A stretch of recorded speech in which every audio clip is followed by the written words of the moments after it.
Chapter 11, International Trade. International trade and participation of a country in international trade helps in determining the nature and size of an economy. If an economy's income from exports is more than its expenditure on imports, then we say terms of trade are favorable for the that economy and vice versa. Concept of international trade. There are two types of trade, namely inter-regional trade and international trade. Inter-regional trade means exchange of goods and services between people of two regions within an economy or nation, whereas international trade means trade of goods and services between two defined nations. So, by international trade, we mean export and import of goods and services between one nation and other nations. Trade export minus import can be divided into two parts: visible trade, which deals with trade of goods; visibles, invisible trade, which deals with trade of services; invisibles. Importance of international trade.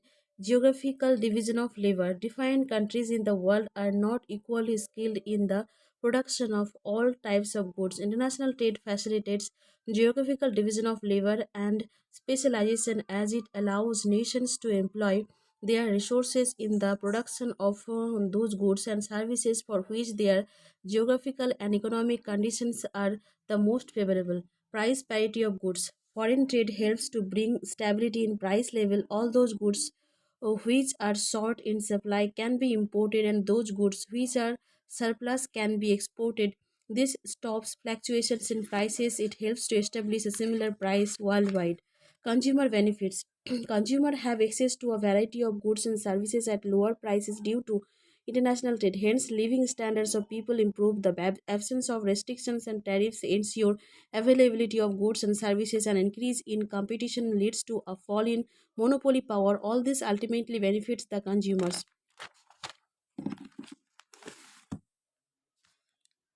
Cooperation in economic development. Foreign trade plays very important role in the economic development of any country. It is a facilitator of goods and services exchange in the global marketplace. Additionally, international trade widens the market and enables producers to undertake production at large scale, thereby enjoying economic of scale. To increase production, the producers invest in research and development of new technologies. It helps in large scale industrialization. Hence, the economic development of a country highly depends on foreign trade. Procurement of raw material. Every manufacturing firms requires raw materials for production. Normally, the manufacturers depend on the local markets for the supply of raw material. It can happen that the raw material might not be available in their nation. Therefore, the manufacturers have no option but to import them. Some of the major types of raw material imported by India include crude petroleum, gold, silver, fertilizers, medicines, cattle feed, steel rods, and so on. Helps during crisis period. International trade helps in poverty reduction, overcome long-term constraints, and make economies more strong during the periods of crisis. International trade is the source to fulfill all type of requirements or demands of public. Foreign trade provides an opportunity to the people of different countries to meet, discuss, and exchange views and ideas related to their social, economic, and political problems. Export value and nature of economy. Export value is the total export amount of the commodity. If in the total export value of a country, primary products, food grains, minerals, etc. are predominant, then the economy is generally considered to be an underdeveloped or developing economy. Example: Nepal, Pakistan, Bhutan, African countries, Latin American countries, Denmark, and New Zealand, who generally export milk and meat. Initially, in India, the export value of primary products was high, but currently, export of industrial products and services dominate international trade. Issues related to international trade policy. International trade policy includes any policy that directly affect the flow of goods and services between countries, including import tariffs, import quotas, voluntary export restraints, export taxes, export subsidies, and so on. International trade is constantly facing many issues, and it is important to have a clear understanding of these issues. Agriculture. International agriculture trade has been on the top of the international agenda throughout the last 25 years. International agricultural trade has been described as inexplicable, exasperating, and the most distorted segment of the global economy. Nevertheless, its importance grows as the agriculture market becomes increasingly globalized at the global level. Further liberalization of agricultural trade is an objective of the Doha round of multilateral trade negotiations under the WTO, but those talks have been at an impasse for several years. Under the WTO norms, most developing countries cannot provide product specific support exceeding 10% of the value of production of the agricultural product concerned, called minimis. However, developed nations and some developing ones are not constrained by this 10% limit. India and China have jointly prepared a paper in which they have argued that the subsidies given under the flexibility by developed members, including the US, European Union, and Canada, amounts to nearly $160 billion, which is more than 90% of the total global entitlements, resulting in a major asymmetry in the rules of agricultural trade. TRIMS dreams. Articles 4 allows developing countries to divide temporarily from the obligations of the TRIM streams trade related investment measures agreement as provided for in Article XVII of GATT 1994 and related WTO provisions on safeguards measures for balance of payment difficulties. The elimination of TRIMS is a serious issue that has close relation to the faithful implementation of the TRIMS agreement, and Thailand, Korea, and many other developing countries have indeed eliminated their TRIMS within the allotted transition period. Some members, however, need to reconfirm the importance of this issue and eliminate their TRIMS as promised. Brazil, Canada, and India did not notify the WTO of their automotive trims, and these measures are currently being taken up in dispute settlement procedures. TRIPS. The TRIPS trade related aspects of intellectual property rights agreement addresses a wide range of intellectual property rights, which includes traditional subject matters like patents, copyrights, trademarks, and industrial designs, as well as new subjects like geographical indications and trade secrets. The subject of this agreement is of great importance and is witnessing considerable new developments and challenges. At the multilateral level, negotiations are underway in WTO to refine and expand certain areas of TRIPS agreement, whereas in several free trade agreements, there is already a process underway to introduce new provisions which can be more than what the TRIPS provides for, hence are said to be TRIPS Plus. This presents new challenges and opportunities for developing countries like India as a growing economy. India has considerable stake in knowledge based industries which can translate into protecting intellectual property in order to encourage research and innovation. At the same time, it needs to be vigilant that the bar of intellectual property protection is not raised so high as to adversely affect the vitality of some of its key manufacturing sectors like pharmaceuticals.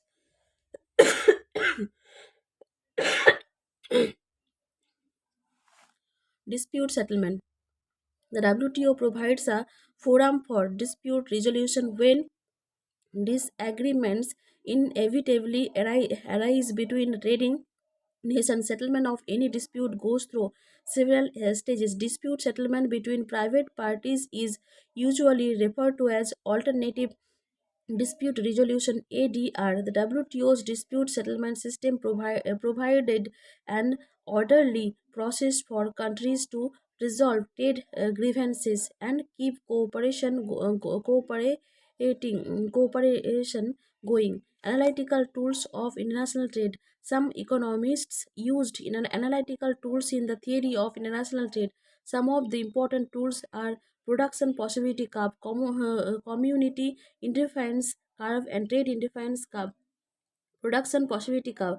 The production possibility curve PPC is hypothetical representation of the amount of two defined goods that can be obtained by shifting resources from the production of one to the production of the other. It is the locus, the path of a moving point of various combinations of two commodities which can be produced with given level of resources and technology. This curve can be a straight line or a curved shape. This can be understood by the following diagrams. Once again, production possibility curve is a straight line in case of fixed opportunity cost, which is shown in figure 1. Increasing opportunity cost is shown by concave shape of production possibility curve, which is shown in figure 2. Decreasing opportunity cost is shown by convex shape of production possibility curve in figure 3. Haveler made use of opportunity cost curve to express the opportunity cost of one commodity in terms of other. The opportunity cost curve has been called as the transformation curve of production possibility curve by Paul Samuelson and production frontier or production indifference curve by A.P. Lerner. Community indifference curve. The community indifference curves are derived by the aggregation of the indifference curves of all the individuals in the society. Since all combinations on a social indifference curve yield the same level of satisfaction, the increase in the quantity of one commodity must correspond with decrease in the quantity of other commodity. If a series of community indifference curve are shown, then higher the indifference curve, higher is the level of satisfaction, and vice versa. The series of social indifference curve represents the community indifference map. This can be understood by the following diagram. In the figure, A and 3 represent a community indifference curve. The combination A, E, and F lie on IC1, IC2, and IC3 respectively. The combination E includes more quantities of both the commodities than combination A. The quantities of the two commodities in combination F are more than that in combination E. Thus, combination F gives more satisfaction than A and E, hence, higher the indifference curve, higher is the level of satisfaction, and vice versa. The absolute slope of indifference curve at a point is the marginal rate of its substitution. Trade indifference curve. The trade indifference curve is the locus of such trade positions which are equally preferred for a country and therefore it is indifferent about them. In other words, a trade indifference curve represents those export-import combination to which the given country is indifferent. Given a production possibility curve, a country can reach a certain commodity indifference curve and have a constant level of satisfaction if the export import combinations are prescribed by the trade interference curve. It was prepared by J.E. Made in 1952 in his work, A Geometry of International Trade. It can be understood through the following graph. The above figure has four quarters where A and B are two countries producing goods. In this figure, exporters of A is importers of B and exporter of B is importer of A. Exporter of A is represented on horizontal axis OX and OX1. Exporter of B represents vertical axis OY and OY1. Indifference curve T1A is related to country A. Production book OPF is represented in the left of O, which touches the cumulative indifference curve CLA on point E. Now production block is moved on indifference curve CLA till the point when production block again touches the CLA curve on point E. In this way, starting blocks and new blocks OQ1 origin point outline the trade indifference curve. A will be indifferent at each point. If it will be indifferent at point O, then point E will decide the consumption and production of quantity of commodity X and commodity Y. But when trade will reach at point O1, then the production will be at point E1. At this point, it will produce O1 K units of X and KEU1 units of Y. It will export O1 R units of X for RO units of Y and will consume RK units of X and SR plus RO units of Y. In the same manner, indifference curve can be drawn for country B, the only difference being that production block and group indifference curve will be in fourth quadrant. Theories of international trade. There have been some traditional economic trade theories, and in the recent time, many new and dynamic trade theories have been propounded by different groups of economists. Some of the theories of international trade, which are regarded as the pillars of international trade, are as follows. Theory of absolute cost. The theory of absolute cost was given by Adam Smith. Adam Smith said that if two countries have absolute advantage in producing two different goods, then each country can gain from trade. Adam Smith developed the theory of international trade based on absolute difference in cost. We can illustrate the theory using following table. Country good X, good Y. India 10, 5 or Pakistan 5, 10. In India, one labor and an hour can produce 10 units of good X while only 5 units of good Y, but in Pakistan, one labor and hour can produce 10 units of good Y and only 5 units of good X. So we can see that India has absolute advantage in producing good X over Pakistan, and Pakistan has absolute advantage in producing good Y. This is thus it is mutually beneficial for both the countries to involve in a trade. Trade between the two countries will provide benefits to both, which is shown in the table below. Benefits from trade. Particulars. Trade per production, trade after production, benefits from trade 2 to 1. Goods XY and XY. Countries India, Pakistan, X হচ্ছে গিয়ে 10, 5, 15, Y 5, 10, 15, X হচ্ছে গিয়ে 20, 20 or 20, 20 plus 10 minus 5, 5 plus minus 5 plus 10 plus 5 plus. Before trade, India produced 10 units of X and 5 units of Y. After trade, as it specializes in the production of X commodity, the total output of 20 units of X is turned out by India and it produces 0 unit of Y. Pakistan produced 5 units of X and 10 units of Y before trade.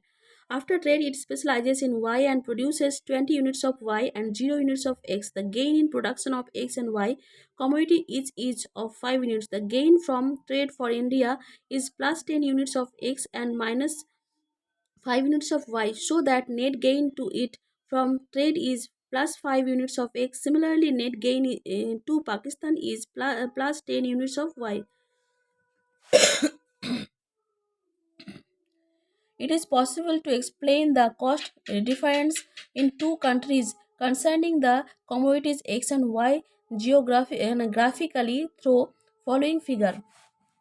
In above figure, A1 is the production possibility curve of India given the techniques and factor endowments. If all the resources are employed in the production of X commodity, it can produce OA1 quantity of X. On the contrary, if all resources are used in the production of Y, it can produce OA quantity of Y. B1 is the production possibility curve of Pakistan. The slope of production positivity curve is measured by the ratio of labor productivity in X to labor productivity in Y in each country. Since slope of AA1 is less than the slope of BB1, it signifies that India has absolute cost advantage in the production of X commodity while Pakistan has the absolute cost advantage in the production of Y commodity.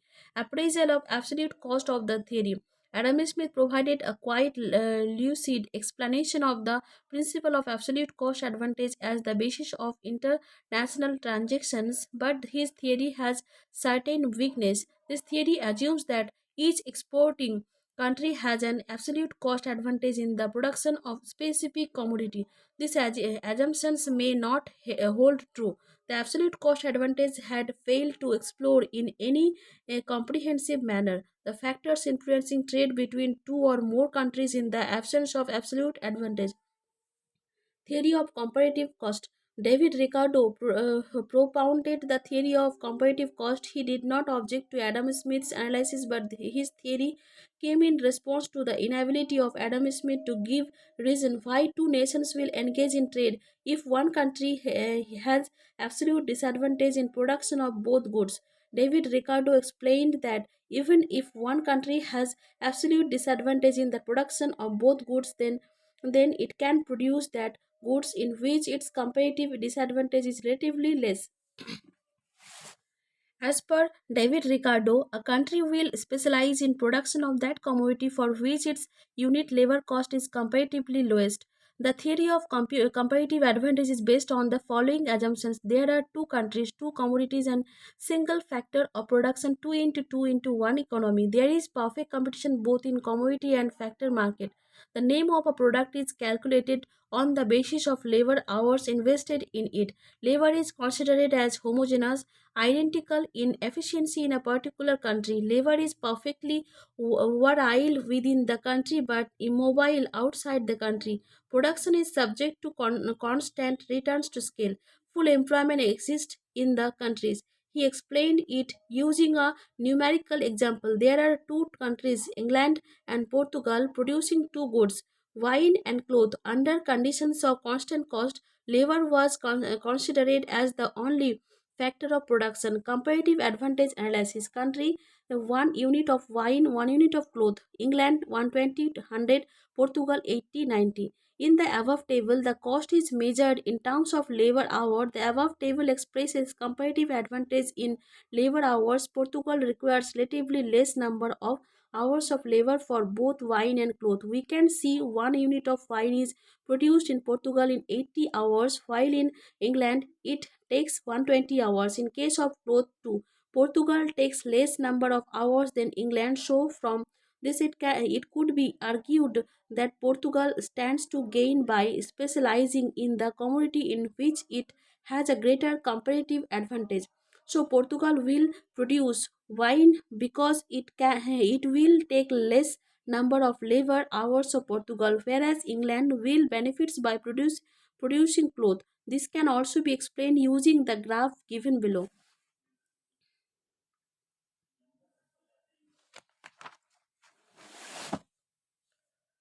In the graph, PL is the production possibility curve of Portugal's and EG is a England. Portugal produces OL units of wine and OP units of cloth, whereas England produces OG units of wine and OE units of cloth. Now the production possibility curve of England rotates to ER, which is parallel to PL, indicating that Portugal has comparative advantage in the production of wine because if it gives up OE units of cloth, then it can produce over units of wine. So Portugal will export over units of wine to England and import OE units of cloth from it.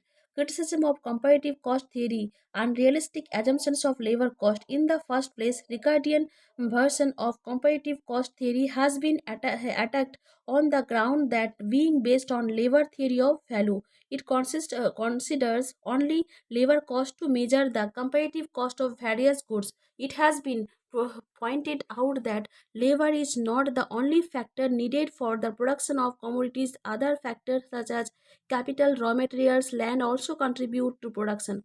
No similar tests. The assumptions of similar test is unrealistic because tests differ with different income brackets in a country. Moreover, they also change with the growth of an economy and with the development of its trade relations with other countries.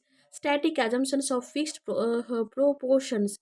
The theory of comparative cost is based on the assumptions that labor is used in the same fixed proportion in the production of all commodities. This is essentially a static analysis and hence unrealistic.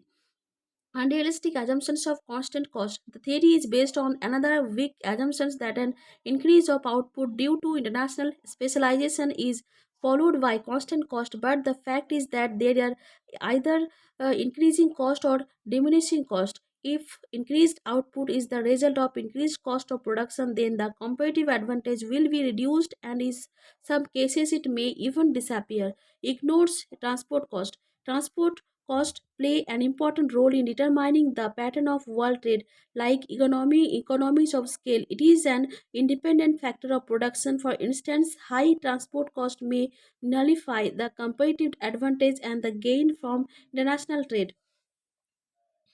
Factors not fully mobile internally within a country. Factors do not move freely from one industry to another, or from one region to another. The greater the degree of specialization in an industry, the less is the factor mobility from one industry to another. Thus factor mobility influences cost, and hence the pattern of international trade.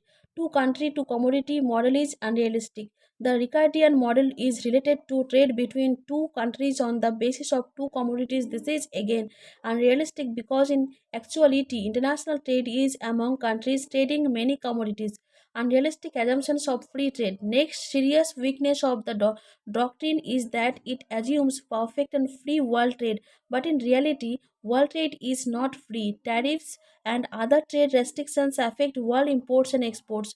Unrealistic assumptions of full employment. The theory of comparative advantage is based on the assumptions of full employment. The assumptions of full employment makes the theory unrealistic. Self interest hinders its operations. The doctrine does not operate if a country having a comparative disadvantage does not wish to import a commodity from the other country due to strategic, military, or development considerations. Neglects the role of technology. This is unrealistic because technological changes help in increasing the supply of goods not only for the domestic market but also for the international market.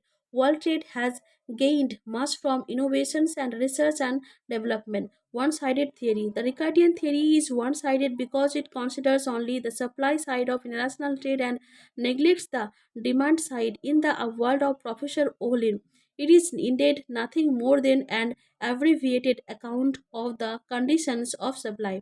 Theory of opportunity cost. The opportunity cost theory says that if a country can produce either commodity X or Y, the opportunity cost of commodity X is the amount of the other commodity Y that must be given up in order to get one additional unit of commodity X. Thus, the exchange ratio between the two commodities is expressed in terms of their opportunity costs. Haverler said that two countries will indulge in trade given the fact that their opportunity cost of producing two goods should differ from each other. There are three situations in which this theory can be interpreted.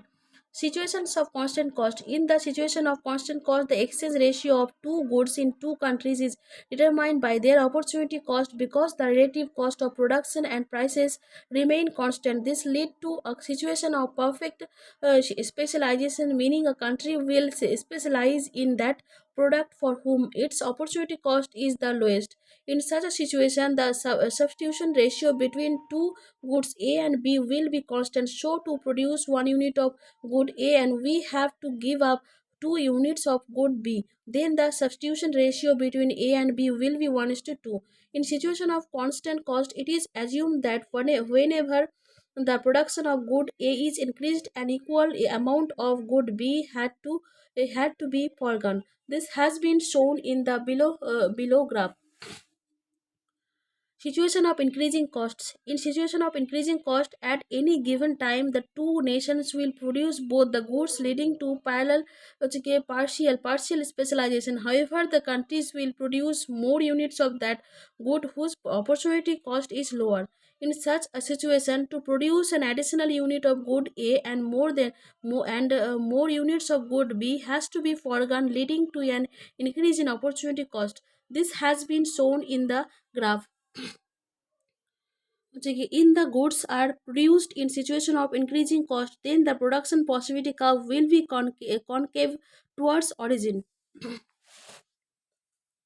situation of decreasing cost. If the country is producing under the situation of decreasing cost, then it has the option to go in for perfect specialization or partial specialization. If the goods are produced in situation of decreasing costs, then the production possibility curve will be convex towards origin. So when more units of A are produced by giving up units of B, the opportunity cost will tend to fall. This has been shown in the graph.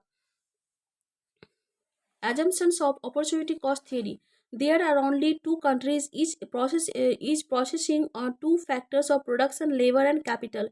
Each country can produce two goods, so it is a 2 into 2 into 2 model. Perfect competition prevails in factor and commodity markets. All other assumptions are some as in comparative cost theory.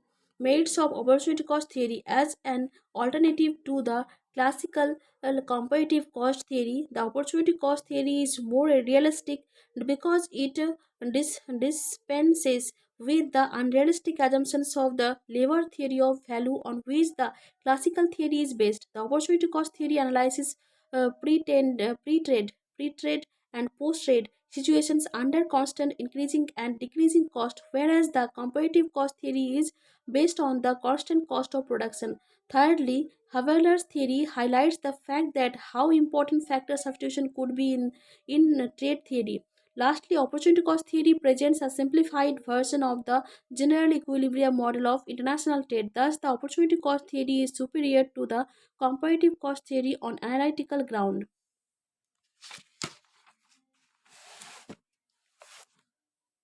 Criticism of opportunity cost theory.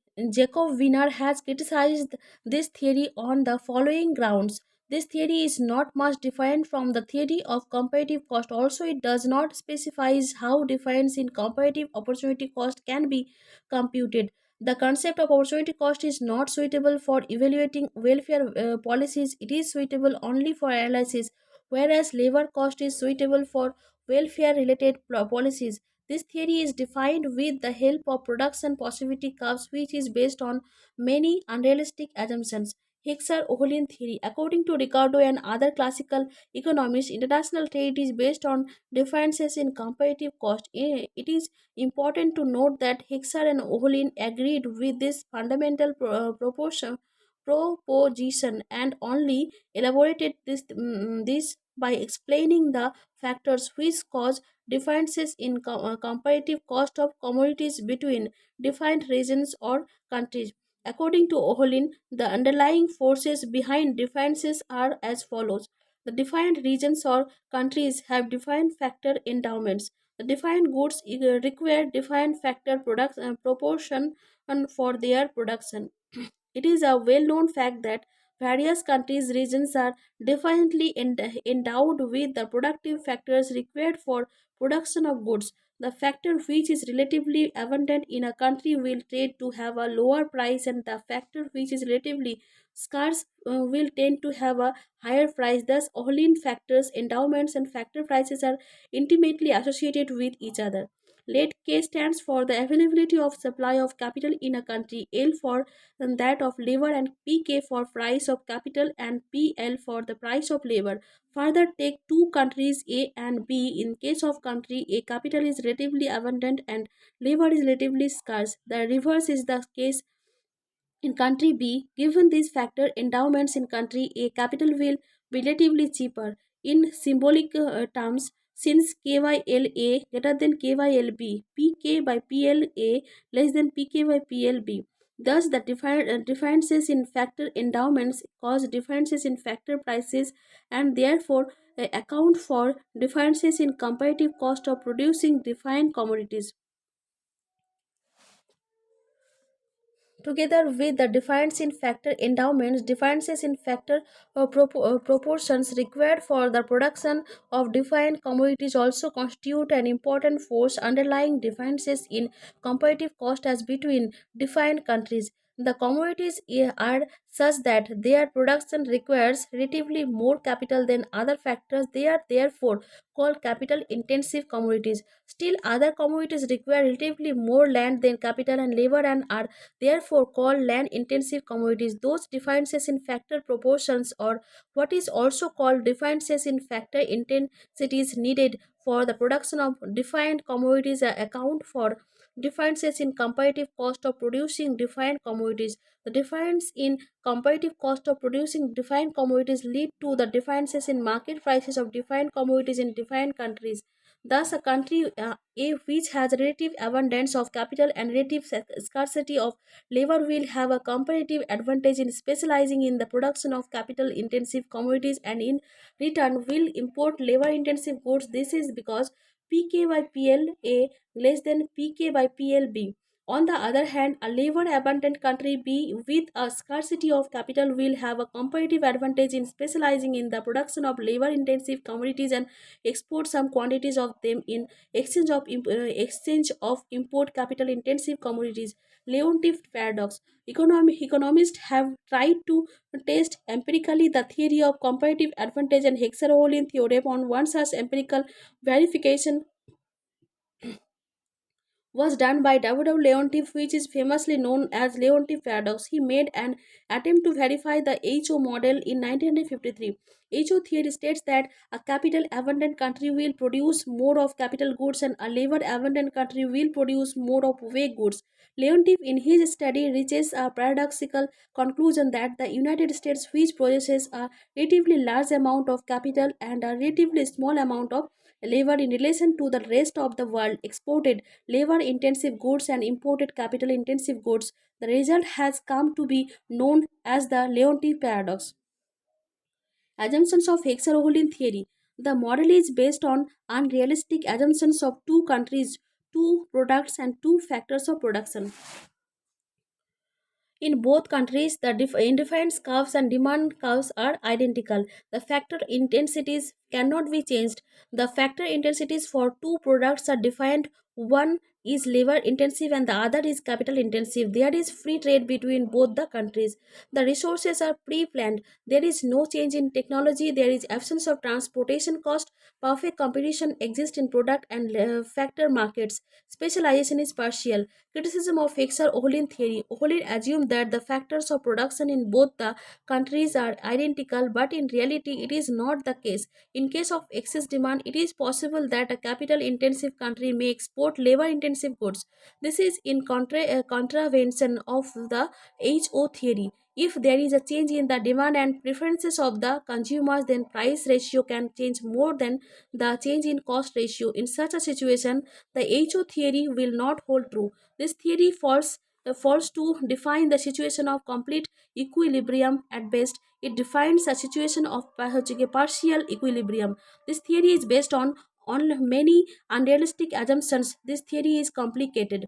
International trade under imperfect competition. The theory of trade under imperfect competition has shown that interventions and trade policy in the form of tariffs, subsidies to domestic producers, export taxes, export subsidies can have a first order effect on economic efficiency and can shift the effect from foreign or to domestic producers and consumers.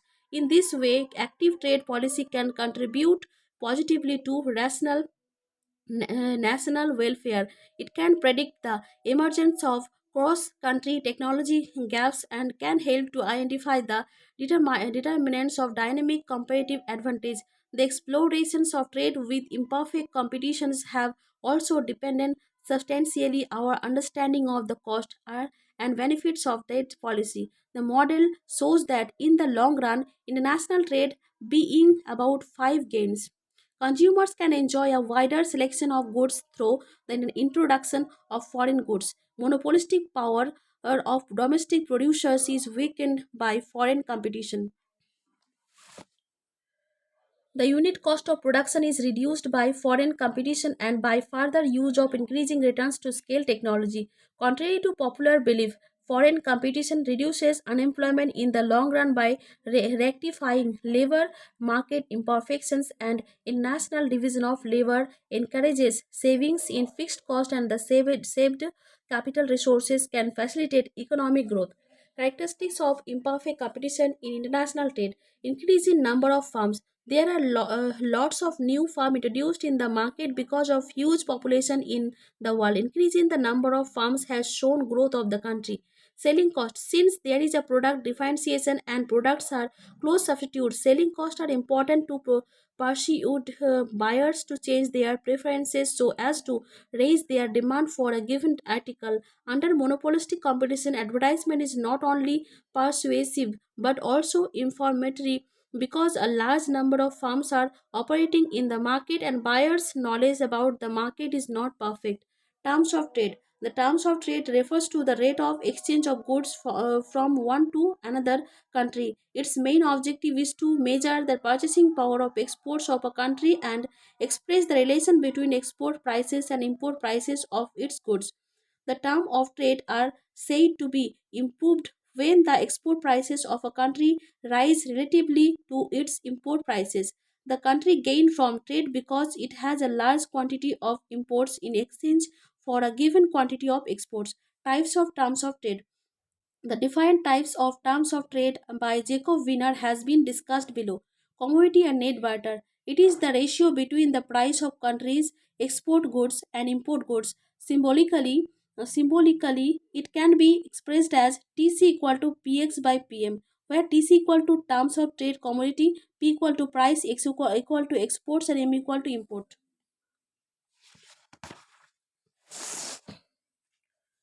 To measure changes in the commodity terms of trade over a period, the ratio of the change in export prices to the change in import price is taken. Then the formula for the commodity terms of trade is TC equal to PX1 by PX, PM1 by PX0 by PM0, where 0 and 1 indicate the base and periods. The concept of the commodity or net barter terms of trade has been used by economists to measure the gain from international trade. The terms of trade and determined by the offer curve in the Mill Marshall analysis are related to the commodity terms of trade. Gross barter terms of trade. It can be defined as the ratio between the quantities of a country's imports and exports symbolically. TG equal to QM equal to QX, where TG equal to gross terms of trade, QM equal to quantities of imports, QX equal to quantities of exports. To measure changes in the gross barter terms of trade over a period, the index number of the quantities of imports and exports in base period and the end period are related to each other. The formula for this is T2 equal to QM1 by QX1 divided QM0 by QX0. Income terms of trade. When the net barter terms of trade of a country is multiplied by its imports volume index, then it is called income terms of trade. A.H. Imla calculates this index by dividing the index of the value of exports by an index of the price of imports. He called it the export gain from trade index. It can be expressed as Ty equal to Tc into Qx equal to Px into Qx by Pm equal to index of export price into export quantity by index of import prices. Tc equal to Px by Pm, where Ty equal to income terms of trade, Tc equal to commodity terms of trade, Qx equal to export volume index. Single factorial terms of trade.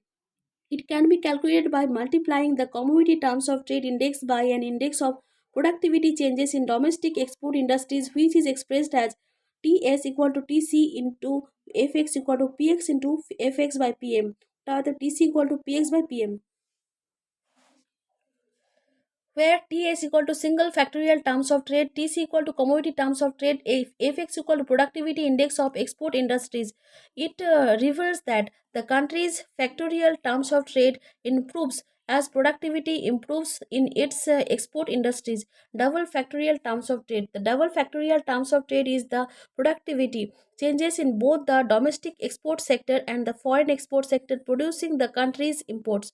It can be expressed as TD equal to TC into fx by fm equal to px by fm into fx by fm, what are the tc equal to px by pm, where T TD equal to double factorial terms of trade, PX by PM equal to commodity terms of trade, or FX equal to export productivity index, or FM equal to import productivity index, real cost terms of trade. This terms of trade index has development by winner to measure the real gain from international trade. It can be expressed as TR equal to TS into RX equal to PX by PM FX into RX. Ulta the TS equal to PX by PM into FX, where TR equal to real cost terms of trade, TS equal to single factor terms of trade, RX equal to index of the amount of disunity per unit of productive resources used in producing export commodities. Utility terms of trade. The utility terms of trade measures changes in the disunity of producing a unit of exports and changes in the relative satisfaction yielded by imports and the domestic products foregone as the result of export production. It can be expressed as TU equal to TR to UM equal to PX by PM into ZX RX into UX. Terms of trade of least developed countries. Previous Singer thesis. The previous Singer thesis enunciated states that the secular deterioration in terms of trade has been an important factor in inhibiting the growth of LDCs. The terms of trade between the peripheral LDCs and the cyclical centers DCs have shifted in favor of the latter. It is based on the following assumptions. The demand pattern shifts away from primary to manufactured products on accounts of the operation of Angel's law as income rise in DCs. Demand for the primary products of LDCs rises slowly in DCs. For LDCs products competitive because export market for DCs product is monopolistic. Trade units are weak in LDCs and wakes are low. So the primary products prices lead to declining terms of trade. Primary products, substitutes of LDCs appearing in the world diminish the demand for them. DCs producers of manufactured products do not pass on the benefits of increase in productivity through lower price in LDCs. The determining factor for economic growth in LDCs is income terms of trade. Previs assumes that the capacity to import or income terms of trade is the determining factor of economic growth in LDCs, and the terms of trade is the most important conduct for transmission of productivity gains from cyclical centers DCs to the peripheral countries LDCs. His contention is that in the organic growth of the world economy, the primary producing LDCs have failed to share in the gain of this world economic growth generated by the DCs, and the reason for this has been they are declining to import. Trade multiplier. Keynesian theory of multiplier has been extended to the open economy where there are flows of goods and capital between a country and others. Now, in the open economy, foreign trade, exports and imports of an economy also have a multiplier effect on changes in the national income of a country. The value of foreign trade multiplier depends not only on the marginal propensity to save but also on the marginal propensity to import. The formula of foreign trade multiplier is written as follows. Foreign trade multiplier K equal to 1 by MPS, or K equal to change in national income delta Y by change in export delta X. Foreign trade multiplier in open economy. Equilibrium level of national income in an open economy is determined at the level at which total leakage savings plus imports S plus M equal to total injections domestic investment plus exports I plus M into the income stream. Thus, in an open economy, national income is in equilibrium at the level at which S plus M equal to I plus X. When a change in any of the above four variable occurs, then the change in the left side of the above equation must equal the change on the right side if the new equilibrium is to be achieved. Hence, delta S plus delta M equal to delta I plus delta X1. Now, change in savings, delta S equal to S delta Y, where S equal to marginal propensity to save and delta Y equal to change in national income. Likewise, change in import, delta M equal to M into delta Y, where M equal to marginal propensity to import. Thus, rewriting equation 1, we have S into delta Y plus M delta Y equal to delta I plus delta X, or delta Y S plus M equal to delta I plus delta X. Delta Y equal to I by S plus M delta I plus delta X2.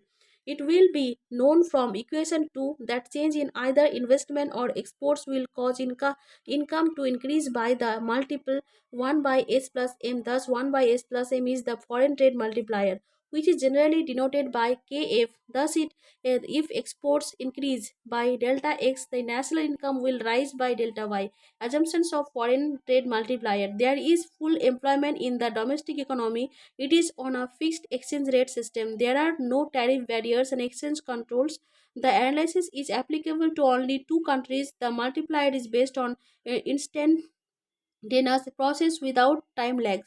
There is no accelerator. There is direct link between domestic and foreign country in exporting and importing goods. The country is small with no foreign repercussion effects. Government expenditure is constant.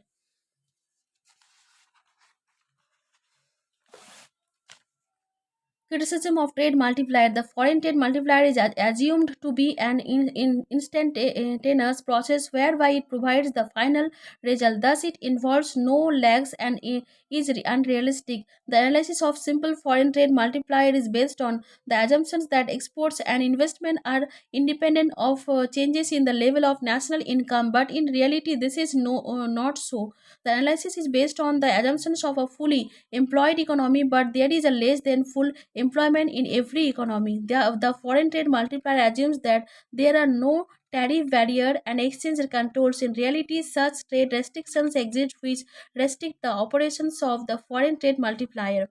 Tariffs are a schedule of custom duties or tax which are levied upon the imports. It means a tax that has to be paid on goods coming into a country from another countries. It is a forum of regulations of foreign trade and policy that taxes foreign products to encourage or safeguard domestic industry. In a broader sense, tariffs include all custom duties, import duties, export duties, and transit duties. Tariffs are levied on both goods and services, and they are imposed by one country on all the imports from another country. Tariff barriers are generally introduced as a means of restrictions trade from particular countries or reducing the import of specific types of goods and services. Types of tariffs. Type of tariff has been classified on the basis of object purpose, on the basis of country wise, on the basis of origin and designated location, on the basis of retailization. Retailization. They are discussed as follows. On the basis of object purpose, revenue tariffs. Revenue tariffs are those whose main and primary purpose is to provide revenue to the state country. In the less developed countries, there is still much reliance of the governments on this source of revenue. These are generally at a lower rate and not intended to exclude imports. These tariffs are generally imposed on imports of consumption goods. Protective tariffs. These tariffs are imposed with the purpose of curtail imports of certain goods to protect domestic production. The higher the tariff, greater may be the protective effect on tariff. In the real practice, the perfect protective tariff may not exist. If the domestic demand for import remains strong, there can be the possibility of smuggling of imported goods. So we can also say that these type of tariffs will not yield may revenue to the government on the basis of country wise one single column tariff. It is a very simple system which can be easily designed and administered. The only one rate of duty applicable to all the similar commodities which are imported from any country is known as single column tariff. It is also called non-discriminatory tariff. It is not elastic and enough for a country, so we can also say that it cannot collect revenues for a country. Multiple column tariff. When a country imposes two or more than two rates of tariff duties on each class of commodity, it is called double or multiple column tariffs. If it consists of the three defined rates of tariff, a general rate, an international rate, and the preferential rate, one the on the basis of origin and designated location. Specific tariff. When a country charged a fixed amount of money per physical unit of according to the weight or measurement of the commodity imported or exported, it is called specific tariff. These are imposed only on physical items, goods such as wheat, rice, fertilizers, television sets, cloth per meter, oil per liter, etc. Value based tariff. Tariffs which are levied by a country on the total value of traded commodity as a fixed percentage is known as value based tariffs or ad valorem tariff. Import duty is a good example of this tariff because it is charged on total value cost of imported goods, cost plus insurance plus freight, etc. by a fixed percentage. Mixed tariff are also called compound tariffs because it is a combination of specific and value based tariff. According to developed law, country can impose both specific duty plus a fixed percentage on each unit of the commodity on the basis of retailization. Retaliatory tariffs are levied by a country on the imports of the other country with the purpose of giving punishment for his trade policy. This tariff policy impacts the exports and increase the losses of balance of trade of that foreign country. Countervailing tariff. Countervailing duty is an additional import duty which is levied on imported products by the importing country when the product has given export subsidy by the exporter or producer country. The main purpose of CVD are to nullify or eliminate the low price advantage enjoyed by an imported product when it is given subsidies or exempted from domestic taxes in the home country where they are manufactured. Assumptions of tariff. On the basis of the following assumptions, the analysis of the impact of tariff under partial equilibrium analysis can be done. There are only one small country in the consideration. The imposition of tariff is only on one imported commodity. The demand and supply curves of a commodity relates to the country which imposes an import duty. It is assumed these curves are given and constant consumer tastes, incomes, and prices of other commodities are assumed to be fixed on the demand side. Changes in cost conditions such as externalities, technological innovations, etc., do not take place on the supply side. The world supply of commodity facilitates perfectly elastic with respect to price. There is no imposition of tariff on the imports of materials required for producing the commodity by the home country.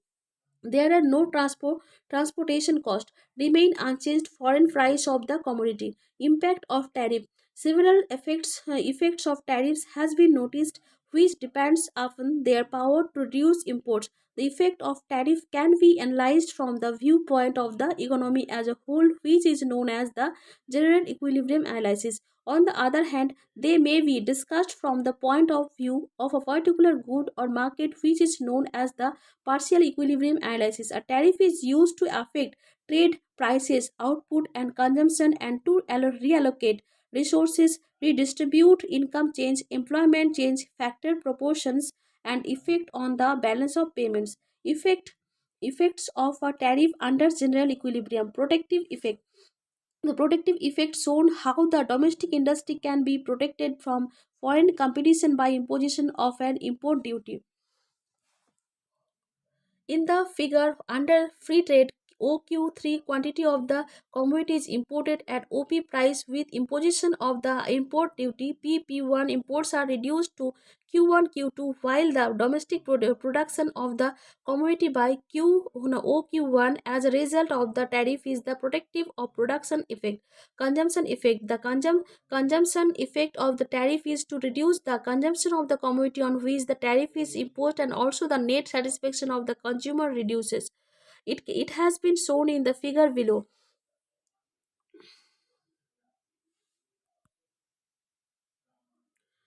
At price OP, the total quantity demand is Q3 Q04. At price OP, the area above the PB and below DD represents consumer surplus. At price OP, the net satisfaction of consumer falls by PP1 NB, leading to a fall in the level of consumption. Revenue effect. The revenue effect is the change in the receipt of the government as a result of the tariff. In the above figure, initially the tariff is taken zero at price OP. So when PP1 and import duty is imposed, the revenue to the government is equal to the amount of the import duty multiplied by the quantity of imports. The revenue effect is therefore PP1 into Q1 Q2 or the area R.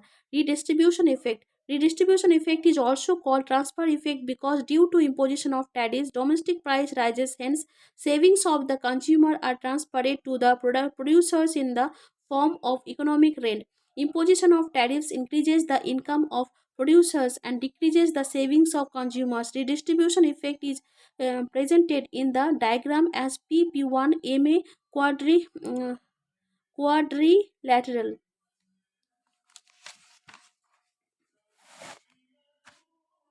Terms of trade effect. The imposition of a tariff may serve to improve terms of trade of a country when the foreign demand for the exports of the tariff imposing country is both large and elastic.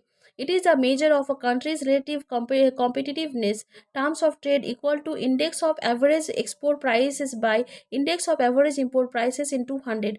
It is shown by the given diagram. In the above diagram, part A, D1 is the demand curve and S1 is the supply curve of the exporter company England. In part B, this diagram S2 and D2 represents the supply and demand curve respectively of the importer company Germany. Before imposing tariffs by the Germany, terms of trade between both the countries are settled at price OP1. Let the Germany impose tariffs P2 to P2T on imported goods from England. Due to this, prices are increased in Germany and demand of the commodity is decreased. Competition effect. Competition effect of the tariff describes the protective standards of a country. By imposing tariffs on imported goods, a country protects its domestic industries from foreign competitions. A tariff duty is purely protective only if it is so high as to prohibit total imports of a commodity. Balance of payment effect. Tariffs also affect the situation of balance of payment account. A country having a deficit balance of payments position can restore and maintain equilibrium by means of tariff restrictions upon imports. Income effect. When national income of a country is affected by imposing tariffs, then it is known as income effect of tariff for that country. Due to levying more tariffs on import, it can be possible for the domestic industries to produce more goods. We can also increase exports if foreign country does not change its competitive foreign policies. Due to more exports, factor income from abroad rises and thus national income of the domestic country also rises. Non-tariff barriers. Non-tariff barriers are barriers other than tariffs where are used to increase the domestic trade and restrict foreign imports. Non-tax measures favor the domestic firms against the foreign suppliers. Classification of non-tariff barriers. Quantitative restrictions. Import quotas, tariff quotas, voluntary export barriers, well-organized marketing arrangements, etc. come under these restrictions. Fiscal measures by state. Production subsidies, tax relief, exports, government recovery, and per ratifications fee, it comes under this category. Subsidies on imports. An import subsidy is support from the government for products that are imported. An import subsidy further reduces the price to consumers for imported goods. A subsidy or government incentives is a form of financial aid or support extended to an economic sector, business, or individual, generally with the aim of promoting economic and social policy. Voluntary export interaction and subsidy on export. In this agreement, exporters in a country are advised to limit their export. This is done when the domestic industries of an importer countries incur losses due to large scale imports. In this limit is put on the importers. However, however, it is worth notable that the voluntary exports interaction is rarely voluntary. It is often accepted by experts in compulsion since they might attract a powerful restrictions, administrative, normative, and regulation. This includes health and safety, exchange for pollution control, border evaluation and classification, making and packaging requirements, import license, action on import goods, government trade and monopolies policies, order to buy goods made in the country by the local government, and the need for local content at the point of import. Bilateral agreement and dumping international goods agreement also come under this section. Remedial fee. It was also an import duty imposed to increase importing costs. Other non-tariff barriers, government recovery. Government department divided some specific goods as native and foreign. Countries imposed sanctions for recovery on other countries to limit their trade activity. Sanctions can include increased administrative actions or additional customs and trade procedures that slow or limit a country's ability to trade. Complex licensing process. Countries may use license to limit imported goods to specific businesses. If a business is granted a trade license, it is permitted to import goods that would otherwise be restricted for trade in the country. Custom duty on export goods. Custom officials evaluate exported goods at at more than the prescribed rate. Custom duty is a type of indirect tax that is levied on all the goods that are imported to the country as well as some goods exported from the country. Duty levied on the former is referred to as import duty, while that on the latter is referred to as the export duty. Local share exchanges, car, bike, etc., and instrument are also restricted for import in many nations. It is possible when they do not fulfill the conditions of local share exchanges. Technical barrier, health and safety excess marketing, packaging, etc. come under this category. Barrier materials for food packaging must meet a variety of requirements. Most important, they must be non-toxic and chemically resistant to foodstuffs to comply with FDA regulations. Dumping. Okay, dumping is a term used in the context of international trade. It implies defined prices in the domestic and foreign markets. Dumping takes place when a monopolist sells a portion of his output in a foreign market at a very low price and the remaining output at a high price in the home market.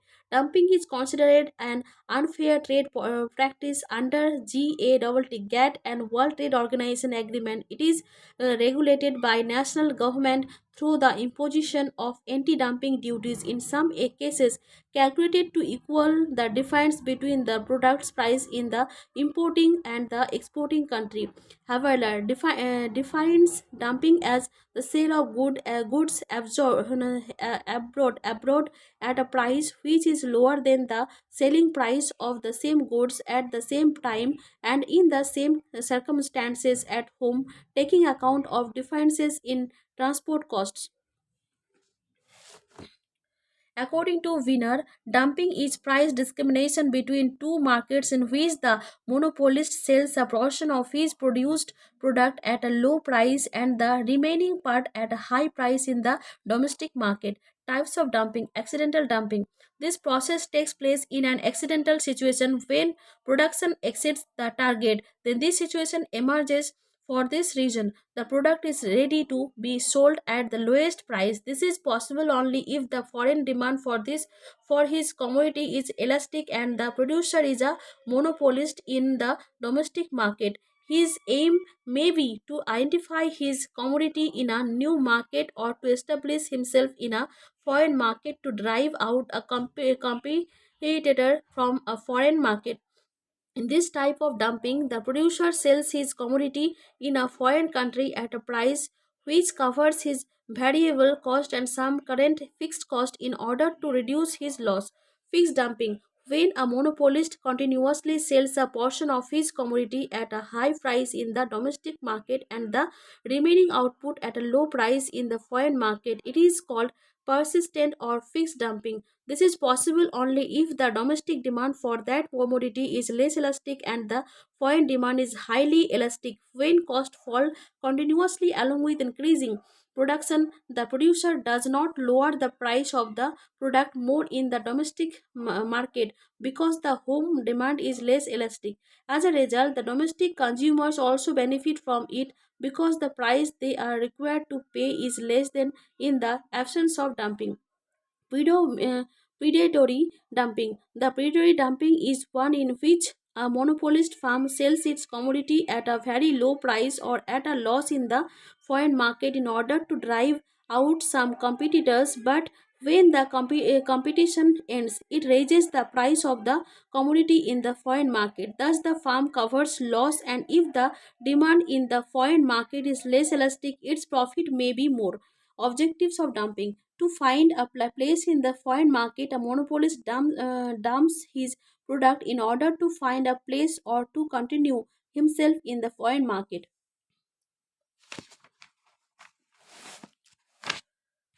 Due to perfect competition in the foreign market, he lowers the price of his commodity in comparison to the other competitors so that the demand for his commodity may increases. For this, he often sells his commodity by incurring loss in the foreign market to sell surplus commodity. When there is an excessive production of a monopolist commodity and he is not able to sell in the domestic market, he wants to sell the surplus at a very low price in the foreign market, but it occurs rarely.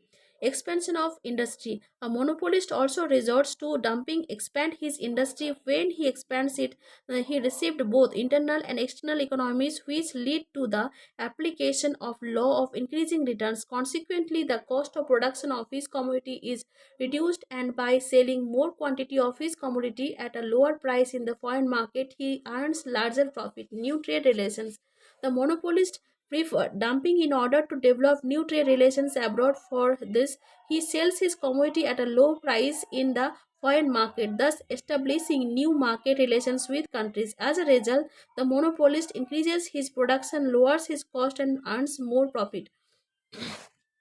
Pricing under dumping. The main aim of the monopolist is to maximize his profit. He therefore produces that output at which his marginal revenue equals marginal cost. Since he sells his commodity in the domestic market and the foreign market separately, he adjusts the quantity such wise in each market that marginal revenues in both markets are equal.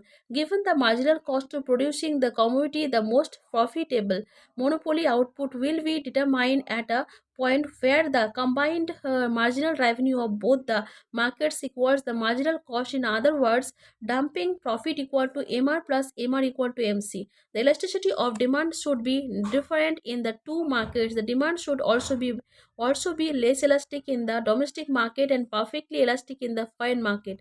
As a result, the monopolist sells his commodity at a low price in the foreign market and at a high price in the domestic market. Thus, the price and MR are related to each other by this equation: MR equal to P equal to AR 1 minus 1 oblique E, where E refers to the elasticity of demand. The foreign market should be perfectly competitive and the domestic market is monopolistic. The buyers in the domestic market cannot buy the cheap commodity from the foreign market and bring in the domestic market.